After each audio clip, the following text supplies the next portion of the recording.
Hey, lovely people. So I'm a few days late with this video. I wanted to talk about my card of the month.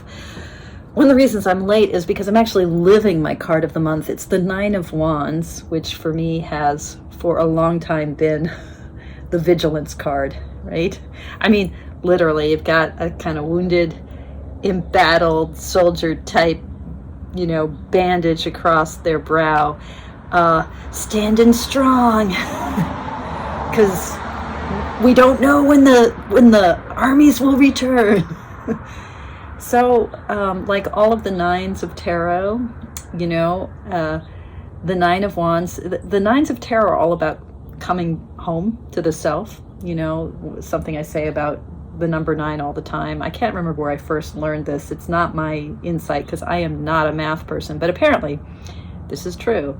If you take any number at all, and you multiply it by 9 and then add all of the digits together to reduce it back down to a single digit number, you end up with 9. 9s always return home. And there's this sense in which that perfection of 9, that 3 by 3 perfection, like think about the Nine of Cups, for instance, in the Marseille Tarot deck, that 3 by 3 beautiful perfection, right? It's a perfection where the suit's energy lands firmly in the self.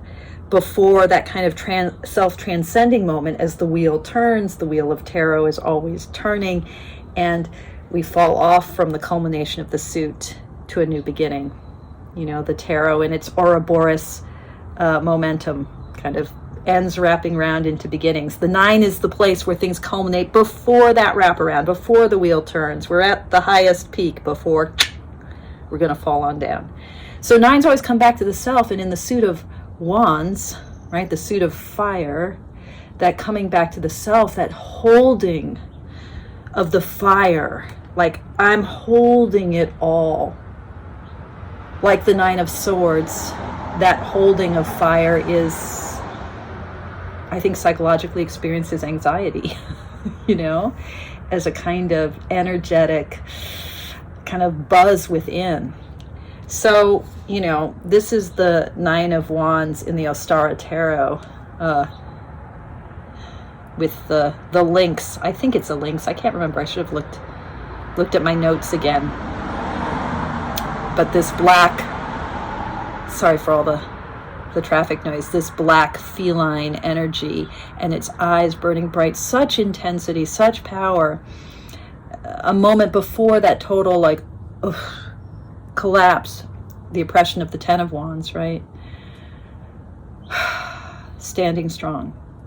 So I've been feeling that kind of vigilance in my own life, trying to hold all the pieces together. And so here it is, the 5th of September, and I'm just now getting to do my turning of my own wheel of life from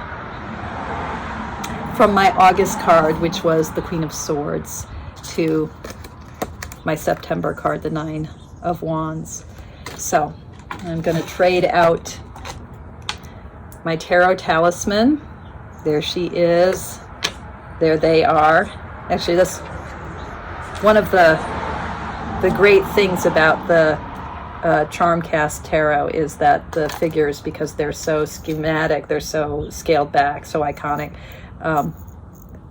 they're completely gender fluid. So there's the Queen of Swords. And here we have the Nine of Wands. So popping it in. Okay. I want to place this somewhere safe. My queen. And putting it on. All right. So, yeah, what did I learn about the Queen of Swords last month? Well, I've been doing the Significator Summer reading process, where I tuck my card of the month into a deck and into the deck, and then I shuffle, and then I find what that card in the deck again and pull the card above it and the card below it and use those to help me calibrate, help me read more deeply the Queen of Swords. But August was a really intense month, and I didn't get to do that practice as much as I wanted to. But I still feel like I lived with her energy so prominently, so intensely. Yeah, and really tried to cozy up to my own inner Queen of Swordsness. And I think where I came to the most powerful piece of it for me actually came just the other day, reading with a friend, realizing that the Queen of Swords is an analog in the minor arcana of the card of Justice in the major arcana. And this is the thing about the Queen of Swords. You know, if Justice is like, it is what it is, if that's what the card of Justice is about, like this kind of impersonality, this impersonal nature of our karma, like decisions get made, intentions are enacted, whether we do so consciously or not, and here's the world, here's the bed that we've made, and now we have to lie in it. And it's nothing personal, it's just the universe doing its universe thing. If that kind of it is what it isness is the sharpness of the sword in Justice, then, you know, she sees all that. And she sees that from the standpoint of the watery heart that is her queenness, you know, from the standpoint of relationship and relationality. And it is fucking exhausting and painful.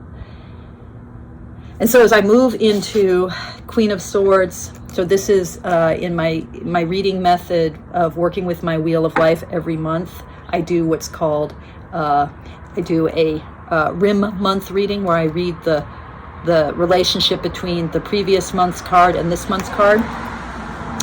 When I think about that, my Rim month reading for September, I'm like, yeah, you know, what it is, well, let's have her facing our nine of Wands.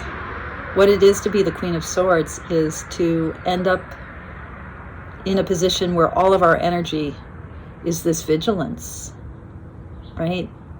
There's at least a possible heroism of the Queen of Swords, and an exhaustion and a grief of what it means to hold all that fire in a world that is itself burning. Okay? So that's the Queen of Swords. The sharpness of that sword becomes the inner fiery holding of this great cat. So let's come back now to my hub month reading. That's the reading where I take my hub card for the year, which is my Coachella Burning Man Emperor, and I read him in relationship to my card of the month. Yeah.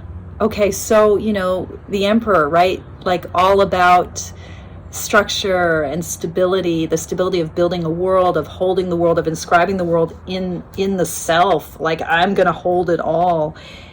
And again, like this fire that burns in the eyes of this cat, you know, this cat, right? In the darkness.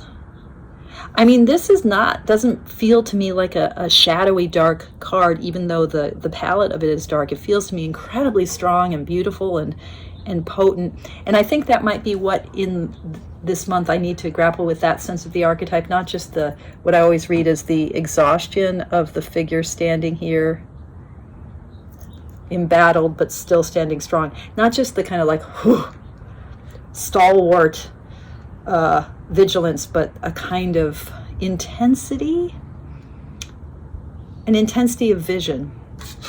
Maybe what happens when the queen opens her eyes, an intensity of vision.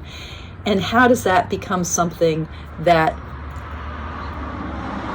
projects us forward into the future? How can that be something that helps guide me forward, helps me build my world, isn't just about holding fast in a world that's under attack, but is about moving forward. So I'm sort of seeing here a kind of movement from the closed eyes of the Queen of Swords, who's holding her own heart with this knowledge of the world just as it is, with that clarifying, penetrating swords knowledge.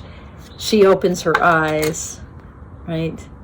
into this intensity, vibrant intensity of the cat. And then the Emperor is like, okay, now how do I direct my gaze outwards so I don't have to hold it all here? I can actually shape the world. There's one last reading that I do in my monthly trio of Wheel of Life readings, and that's what I call, so that was Hub Month, where I read the Hub card in relationship to the card of the month. And then I also do what I call Spoke Month, which is to work across the Wheel of Life.